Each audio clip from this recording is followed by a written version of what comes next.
to this month's Salute to Service, and with me today I have Mr. Calvary Bias. Cal, how you doing? Welcome to the show. Thank you. Good. I'm doing great. Doing good? Mr. Bias is a Korean War veteran of the United States Army. Where are you from, Cal? Tell me a little bit where you're from. I grew up and enlisted from West Virginia. West Virginia? Yeah, in like Logan, West Virginia, for the Hatfields and McCoy territory. territory. Holy cow. So did you grow up on a farm down there? Or? I grew up out in the boondocks on a farm. We had about 150 acres, and I think 6 acres was flat. Yeah. Everything else was hillside. So the Hatfields and McCoys, did you know any of them? Not really. No? Because I know they're real families from what I understand. You know? Yes, so, they were. Yeah. So. When you growing up down there, that's where you went into the Army from, right? Right. I enlisted in 1950, and November 50. Were you already out of school, or? I was out of school, and so I stayed from 3 years, 1950 to 1953. And how old were you when you enlisted? 18. 18. So you were pretty much right out of school, or? Right. I was right out of school and no work. No. 50s was very poor. So was the Korean War already going on, or when you enlisted? It had already started in earlier part of 50. Mm-hmm. And so when I got over there, it was going full blast. So what made you enlist in the Army? No work. No work. Nothing going on in Logan, West Virginia, huh? No. It was, if you wasn't a coal miner, you didn't work. Yeah, and you didn't want to get in the coal mines, I assume. Right. And back then, they would tell you, well, by the time we get you trained, you'll be gone and be drafted into the service anyway, so yeah. Get out of here. Yeah, so they didn't want you. So when you got enlisted into the service, what did you wind up doing? I took infantry training 16 weeks at Fort Knox, Kentucky. And from there, we took a train from Fort Knox to the state of Washington, mm-hmm. and we flew out of Vancouver, Washington, to Japan. And so you went right from basic training to Korea. Right from basic training. They gave me, I think, was like a 5-day leave, and from there we went straight to Korea. So when you enlisted, did they give you any choice of what you could do, or did they just tell you you're going to be an infantry guy? Well, when you went in, that's whatever outfit that they needed the most bodies for, that's where you went in for infantry or right. tanks or whatever. I unfortunately had the infantry. And they also had tanks at Fort Knox, Kentucky. Right. I wasn't lucky enough to get to ride. So how was basic training in 1950? Pretty tough? Or? It was tough, yeah. Very rough. Yeah. So any memories of Fort Knox that you liked or didn't like, or what comes back to you? What comes back to me was basically there was no fence around Fort Knox, Kentucky. Mm-hmm. You could have walked off of there anytime you decided to go AWOL, right? Which I didn't. So the gold bullion's down there. Did you get any gold, or did they give you any gold for going there? Well, if you wanted to get shot, then you'd go poke around around the gold. So you took a train out to Washington and then into Japan. So what's going through an 18-year-old kid's head knowing he's going to war in Korea? Well, you kind of wonder. You get all of these guys you went to basic with and everything else. You wonder how many of you are ever coming back. I remember running into one guy that I took basic training with after 3 years of service. Now, I'm not saying everybody else got killed, right? But that was the only one that got his discharge at the same time I did. So did most of your company, or the guys you went to basic, did most of them go to Korea, or? The most of them, I would say 99% of us wound up in Korea. Wound up in Korea. So from Washington, you said you went to Japan. How many days in Japan before you get to Korea? It was probably, we caught a boat over, it was probably, I would say, maybe a week. A week? And then and then you went into Korea. So what happened where'd you go to Korea? Where was the landing spot? The landing spot was in Busan. Busan. So first time I went there 2 times, but first time I went was Busan, and we took a troop train up to Incheon. And from there, they separated out to by bus. They took us to our organizations that we got assigned to. And how long were you over in Korea for the war? I was there for, I'd say about a month and a half till I got hurt. Mm-hmm. And I spent life flight back to Japan, and I was about 2 months before I went back to Korea the second time. How'd you get hurt? What happened? I got chest wounds with shrapnel. Okay. And everybody tells me I'm a miracle standing here. I'm no miracle. I just got lucky. Yeah. I had 2 bandoliers of .30 caliber on. I had 6 live hand grenades attached to the bandoliers of .30 caliber ammo. Wow. When I got hit with shrapnel, it went from my right to the left. It went between me and the ammunition. Thank goodness it didn't hit the ammunition. Well, if any one of them would have went off, I wouldn't have been here today. Yeah. But so in a way, I guess I'm a miracle. I'm alive from that one. So when you got evac'd back to, you said they flew you or put you on a boat and took you back to Japan. So when you're going back to Korea, now it's going through your mind the second time, because that's got to be even a little bit stranger. Well, the second time, what happened, they gave guys like myself a different profile. Mm-hmm. My profile was unfit for combat duty. Right. So when I went back for the second time, I was wound up in rear echelon motor pool. We supported frontline motor pool. And after I was there about 3 months or so, they called me to go on sick duty. And I says, I've been in the Army a long time. Nobody ever had to tell me to go on sick call. Right. But myself and another guy went up, and they processed everybody on sick call that day. And they looked at myself and the other guy and says, what are you guys doing here? And what is your names? We gave him our names. And he looked at his book. He says, you guys are going home. Wow. I said, don't tease me like that. I said, I got too much time left to somebody even joke about going home. Right. And then he told us what happened. Guys like myself and the other guy was getting back to Japan with the second and third wounds as what's not supposed to be in combat zones. Oh, okay. So to rectify it, Uncle Sam sent us all home and had a 3C profile and to get us out of combat zones. So you got wounded, got a Purple Heart, got sent back to Korea, and then they said, hey, you shouldn't be here. We're sending you home. Right. So did you go, you didn't get out of the service at that point, though, did you? No. Yeah. So No, I went back to Fort Knox, Kentucky, where I took my basic, and they threw me in quartermaster. Okay. From there on, I worked in supplies and so on until I got on orders to go over to Europe the second time.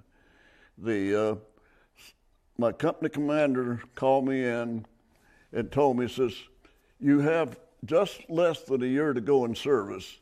You do not have to go overseas the second time. I looked at him and says, he told me he was going to get me off the orders. I told him, don't touch the orders. He said, what do you mean, you want to go overseas again? I said, sure. We have troops in Germany, France, and Austria at the time. Right. And it's peacetime. Well, I wound up in southern France working in a salvage yard. In that salvage yard, we had everything in it that was left over from World War II. It was new stuff, used stuff, you name it, it was a salvage yard. Right. But it was great duty. So how long did you spend over in France? Total was about 11 months. Did you do any traveling when you were over there?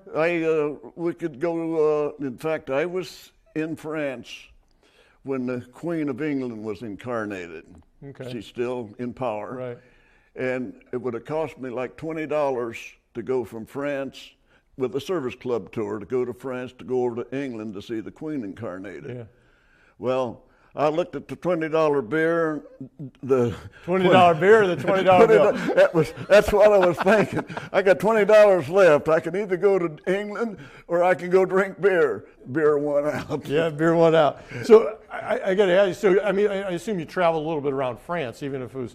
So France in 1952, was it? 53? Right, 53 actually. 53.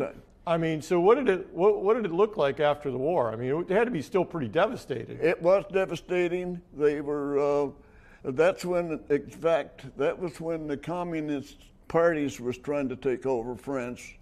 I was kind of glad to get out of there because it was getting not a safe place to live like it ordinarily was when I first got there. Right. Did you ever get into Germany at all? Just to transport from one place to another. So were the towns still pretty much bombed out and stuff? There were a lot of them was bombed out. Yeah, still bombed out. Because I know, I lived over in Germany in '92, and when we went, when the wall fell, actually I was there when the wall fell in '89, and when we went to East Germany, when the wall first opened up, there was still bombed out towns in East Germany that were never rebuilt after the war. So I figured West Germany after World War II, for quite a few years, it took them a while to rebuild all that. So yeah, there was a lot of very devastating places that, but in La Rochelle, France, where our place was at, where I was at, that was an old German sub base. really? I mean, So you were right on the coast. I was right on the coast, right in La Rochelle. I mean, we were on the English Canal. Wow. And like I said, we couldn't see England from where we was Right, at. yeah, it's quite a The ways. canal's pretty wide there. So is that where they had all the bunkers for the U-boats? Right. Okay. The bunkers, we used those for supplies. We get a shipment of something in, like Put it down pop there. or something other like. They would go in those bunkers, and one of them they had set aside for a morgue. Actually, every once in a while, something could happen. Right. Somebody die or something like that around in all the camps. So what were you doing with all the old equipment from World War II? Were you sending it back to the States, or were you fixing it, or? No, we sold it. Okay. In fact, the company I was in, we made Stars and Stripes one month. They says it was the only company that was ever in service that took in more money than what it cost to operate. So who were you selling it to? French. Oh, the French. Okay. And they sold it, gave it away just to get rid of it. I mean, it was basically, I don't know how much money was the final intake, but it was, we didn't have the equipment like you'd think car or trucks and so on. Okay. We had more of the supply end of it. Oh, I see, like tools and stuff. Tools, water decontamination units. Yeah. We had 5 units in there, I remember, that was still brand new in cases. Wow. I mean, it was stuff like that. We had warehouse after warehouse. Well, they probably need a lot of tools to rebuild the country and stuff like that too. So I imagine, that stuff was hard to come by. Yes, it was. But the French, everything we had in there, that was pretty much cleaned out. I mean, you couldn't believe what all the kind of equipment they showed up in. So did you get out of the service from France? Was that your last duty station, or? Yes, when my discharge time came, I went from France back to Fort George G. Meade, Maryland. Okay. That's where I Fort discharged Meade, yeah. from. So that's where you got, where they put you out of the service from. Right. So, what do did you think you wouldn't get out? Were you thinking about staying in, or were you like, hey, I'm done, I'm getting out? What was your thought? I had given that quite a bit of thought, and I says, this is not a bad life. It's peacetime. Right. I can stay in here, but I'm going to go out, take my discharge, and if I do not have a decent job within my 90 days, then we had 90 days to re-enlist and save your rank. So you came back and you got out. I came back, came to Cleveland, and my brother-in-law dropped me off in front of Fisher Body on Coit Road. I walked in, filled out an application, and they processed me and they looked at me and said, you want to go to work today on day shift or come back on night shift tonight? Wow. And I took night shift. So how come you didn't go back to West Virginia? Well, there was still no work there. Nothing going on down there. Nothing going on. So did you have family up here then, or? One sister. One sister come up. So obviously you went to work in Cleveland, and where'd you meet your wife at? I met her in Cleveland. In Cleveland? So she's from Cleveland? No, she is out of Pennsylvania. Out of Pennsylvania. And then, so how long were you in Cleveland? When you came back, was there a lot of guys you were working with? I assume a lot of them were World War II vets probably at that point. Then it was basically World War II vets all working at the time. Any Korean vets that you Very worked with? few Korean vets, not like, because that was so close to after the war. Right. And That's 53. I had a job in November. Like I said, this was just a few days out of service. I Right. was working. So how did, because we know how the Vietnam veterans and World War II veterans and how the country was in, how did the Korean War vets get along with the World War II vets right after you guys got back? We seemed to work together real well. Yeah. Wasn't a whole lot of animosity or anything No. like after the Vietnam War. So how long were you back before you got married and things like this, started a family? I got married, I was out of service about 2 years. 2 years, huh? And she trapped you, huh? She trapped me. Yeah. So how'd you get out here to Medina County? I've lived in various places in Cleveland area, and wound up moving from Garfield Heights to Brunswick. To Brunswick? Quite a few years ago then, right? Right, about 20 years. So I know you've been involved with several veterans organizations, the VFW, Veterans of Foreign Wars, and also Disabled American Veterans. So tell me, how long have you been involved with those organizations? Was it when you first came home? Was it years later? It was years later. I received a letter from one of the chapters from the DAV. I did belong to the VFW. I was never active in the VFW. Right. But I joined with the DAV in Maple Heights, and I was there for about 15 years. Went through the ranks up to was commander about the last 8 years. And then when you came out here, you transferred into Chapter 72 in Medina. Right. So what's the DAV do, and is it different from what they did when you joined? How long ago has it been since you joined? It has to be about 25 years or so I've belonged. So what do they do today, and is it different from what they did 25, 30 years ago when you joined? I find that you get a lot better help, more experienced help when you're filing claims and so on now than it was back then. I discharged from service. I had 40% permanent disability. Right. But if at that And that was point, due to your wounds that you got the Purple Heart for, right? Right. Right, okay. I find then if you tried to reopen a claim, it stood more of a chance to lose what you had than to gain anything from it. Right. So I didn't try to reopen anything for probably 30 years or so before I tried to reopen. And today it is much easier. I think service officers are trained a lot different today too. I mean, obviously, there's just more information out there and education, and we work a little bit better with the VA than we did back then. I think so too, because it seems like the service officers are very knowledgeable of what they're doing and can know to say, yes, you've got a claim, or no, this is probably not going to work for you. Right. So what's the DAV do aside from that? What do they do in the community? I mean. Well, I, being so old anymore, I don't know too much of what actually they do in the community. I mean, but I know they have, get-togethers and so on and so on. A lot of camaraderie in the a lot of camaraderie, organizations. And they always welcome new faces. Right.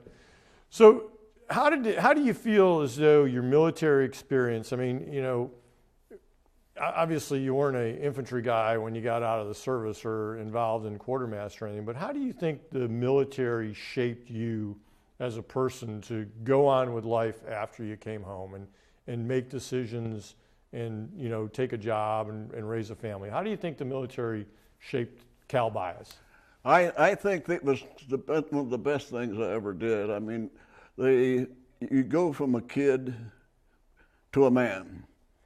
And basically, as everyone knows, when you're in service, it's what you make out of the service. It's not what the service makes out of you. Right.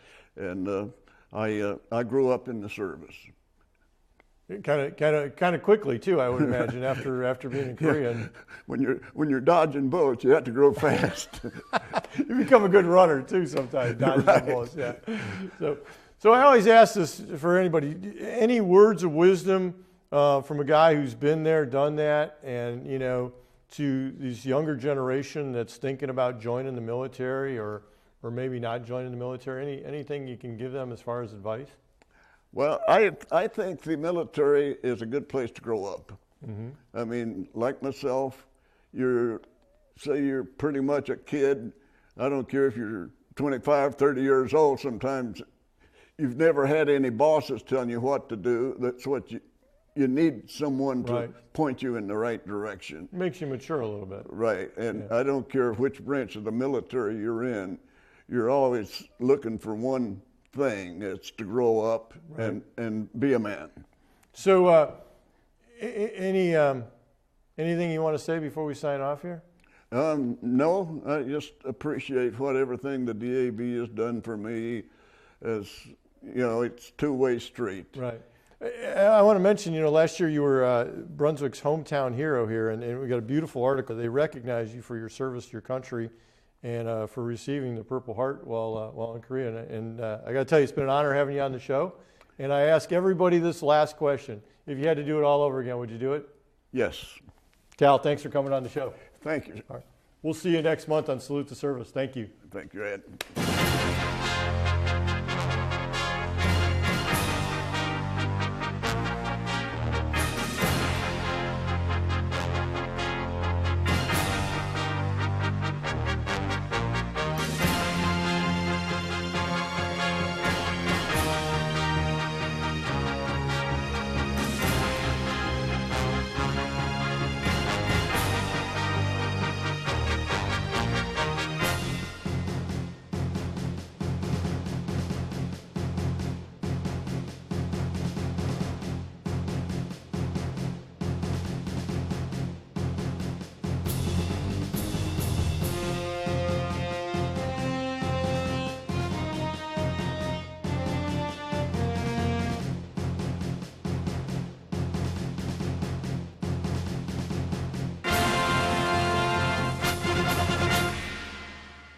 Can you help me with this? My new dad teaches me all kinds of stuff. Sure. He helps me with homework. That would be 3.6795. Thanks. Yep. He helps me with my decision making. I wouldn't use this one. Ever. And he's even teaching me how to drive. And that's why cars have bumpers. I'm learning so much. You don't have to be perfect to be a perfect parent. Thousands of kids in foster care will take you just as you are. You're watching The Bat.